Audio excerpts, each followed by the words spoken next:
అక్కడ చాలా గొడవలు జరుగుతున్నాయిరా. లోపల మా సంచోడు మా ఆవిడ నేను హైదరాబాద్ చూస్తానా అంటే తీసుకొచ్చాను. మా ఫ్రెండ్ రా, చిన్నప్పుడు హైదరాబాద్ లో ఉద్యోగం. మంచి ఎస్పీ బాలసుబ్రహ్మణ్యం గారు వాయిస్ రా బాబాడిది. మాట్లాడేస్తున్నాడు పైకి అలా ఉంటాడు కానీ అమ్మ బాబు అది దేవాంతకుడు. ఆవిడ కూడా ఏంట్రా ఏంటి ఎలా ఉన్నా? బాగున్నా కదండి. ఏంటి పేరేంట్రా? మంటు ఏమంతరా? జనవరి ఫిబ్రవరి మార్చి మనుషులు ఉన్నారు. గాంధీ గాంధీ తాతున్నాడా? అని కర్ర ఉందా?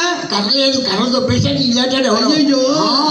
అది ఏంటంటే గాంధీ కట్ట చూసాం, పబ్లిక్ ఆటలో లేదు, అసెంబ్లీ ఆట చూసాము. మళ్ళీ లేదు ఆయన ఎవరు? అంబేద్కర్. మంచి తెలివైన అంబేద్కర్ కూడా